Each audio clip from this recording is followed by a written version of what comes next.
The chair calls Joel Rogers. If you would please state your name, who you represent, and your position on the bill. Madam Chair, Madam Vice Chair, my name is Joel Rogers. I'm the Associate Deputy Attorney General for Child Support Legal Services. I'm here representing the Child Support Division, and we're to testify on the bill as a resource witness if there's questions. Okay, yes. Call on Representative Ramos. Thank you. Currently, so if somebody is unemployed currently under child support, they apply the minimum wage presumption. So basically, it's as if that person makes $7.25 an hour, correct? And they calculate child support based on that income, that net income. That's what courts typically do. The wage and salary presumption actually says if there's no evidence of income before the court can presume the federal minimum wage at a 40-hour work week. So most courts interpret that to almost create some sort of minimum child support for people who are not disabled or otherwise prevented from working. So about $7.25 an hour. So if you're in jail, they're still gonna, your child support is gonna continue to accrue at that amount. If it was set at that amount, right. Right. Part of this federal rule that's not implemented in this bill is that the Title 40 agency is required when people are incarcerated to either to start the process of modifying the child support obligation or notify them of that they have a right to have the child support modified, and we're in the process of implementing that in our agency as we speak. Okay, so this reduces that to $6.25 an hour, whatever at $1,000 a month divided by roughly 4 weeks. It's as if somebody was making $6.25 right. an hour for 40 hours. The low-income adjustment that's right. in this bill, it will not impact very many cases at all. And it was a way to implement the federal requirement without impacting every child support case in Texas. Because if you did something like a self-support reserve, that essentially means you pick an amount that you don't calculate child support on. And so if you did that, it would impact everyone's child support in the entire state and could result in modifications all over the place. So this limits it to just people whose income is below the minimum wage amount. If you calculate minimum wage and you give the maximum deductions for dental support and medical support, when doing that, you're still above the $1,000 net resource amount. Mm-hmm. Well, and I like it because I represent housekeepers and landscapers and seasonal workers who this would fit under that provision. But my biggest question is, at the $1,000 low income, what percentage of that child support typically would go to cover Medicaid expenses? So will a parent receive any money? Will an obligee receive any money if the obligor is under the low income bracket, but the state takes away the funding, right? They get paid the Medicaid and they get paid their medical and dental portion of it. So let's say dad's in prison and he's paying at the $1,000 low income. The state takes their portion of it, of that whatever comes to me from child support. Do mom, get what would be the average child support mom would get for one child at the $1,000, assuming they're on Medicaid and the state takes that part? Well, we would only take any of the money if the child's on Medicaid. Right. Then we would only take the portion that's designated for medical support, which can be up to 9% of the gross of the non-custodial. Can be set by the court at up to that amount. In many cases, just because the non-custodial parent's low income may not necessarily mean that the custodial parent is on TANF or anything like that. So even if a custodial parent is on TANF, we only take a portion, I think it's $75 out of the check, and then we pay the rest. It's called a disregard payment, and then the rest of that money would go to the child, to the parent. So it's not a percentage; it's a set amount. Right. So that set amount might be higher, a higher percentage if you're taken away from a low income obligee.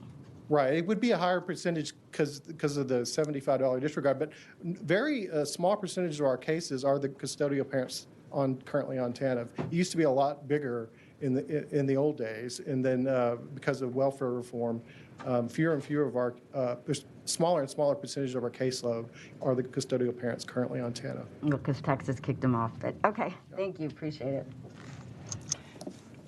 Are there any further questions for this witness? Okay, have a question. I certainly feel for. Yes. I misstated something. The $75 disregard means if they're on TANF, the state will pay them the $75 and retain the rest. That's to get them to cooperate because they are receiving a TANF grant. I misstated that. I got that backwards a second ago. Sorry about that. And just for everybody's benefit, can you repeat what TANF stands for? And then I have a question for you. A TANF is what used to be called Aid to Families with Dependent Children. Now I think it stands for Temporary Aid for Needy Families. It's basically welfare for parents. Okay. So I have a concern that we might have unintended consequences.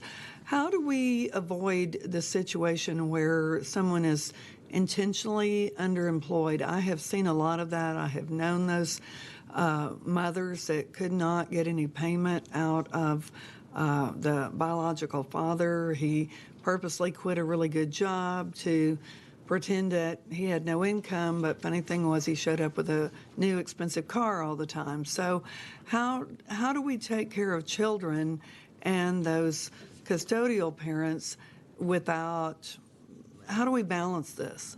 Well, the current law allows the court to consider someone intentionally underemployed or unemployed. For instance, if you have a high-paying executive job and you decide to go pump gas somewhere instead, then the court can make that finding and presume the amount of income you have the ability to earn. They look at a lot of things. In fact, this bill addresses some of those things you look at when you essentially are imputing income. You can look at the job history of the non-custodial parent. You can also look at educational level, things like that. This bill doesn't do anything to that. It only says you can't consider someone who's incarcerated for more than 180 days as being intentionally underemployed. Okay, I thought it did cover more people than just those incarcerated. No, the change in the bill only attaches, because that was the federal requirement, that states cannot consider people who are in jail for over 180 days as being intentionally underemployed or unemployed. Okay. Are there further questions? Okay. Then the chair calls. I'm sorry, there is a question here. No, not a question, more of an answer. Representative Ramos? Oh, I'm sorry, yes, thank you. Well, in this bill, it talks about how to define the income for a parent who is an obligor, who is not refusing to pay. So it's really good in terms of laying out the educational attainment and record of seeking work. So if you have a PhD and you have no record of seeking work, then I think that they can impute a certain amount of income that you're not making $5,000 a month, but you have a history of making that. And so the child support office would look at that. But if you're in jail and you've been there, for 180 days and you're not earning anything, then you shouldn't be charged at the $5,000 a month or whatever. I think what the section you're referring to is the section regarding the imputation of income. It does, while it still allows people to find someone voluntarily unemployed or underemployed, it just says the court has to consider about 15 different factors before they make that determination. Basically, the federal government is starting to frown on finding income where it's not actual income. So they just want to make sure there's safeguards that the court can consider all these different things before they decide to impute income.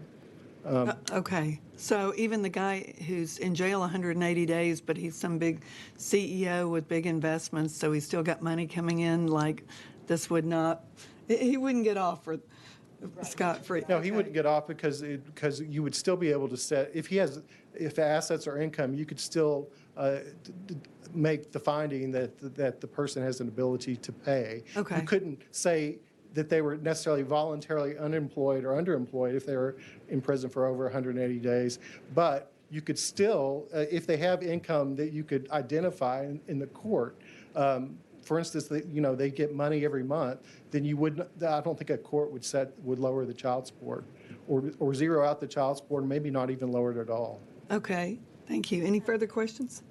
Yes, go ahead, Chair Nayave. Thank you. And could you let us know if Texas does not implement the changes that are outlined in this legislation, the consequences? Well, the worst consequences could be, the total loss of federal funding, which you stated was over the biennium would be at $482.1 million. Typically, if things don't happen, we jeopardize our federal funding. We'd have to really talk our way out of it, or we could get a lower amount of federal funding. So we're just trying to make sure that we retain all the federal funding that we can get, because our child support program is the #1 child support program in the country by far, in terms of cost effectiveness, collections per FTE, and in total collections. Thank you. All right, members, any further questions for this witness? All right, thank you.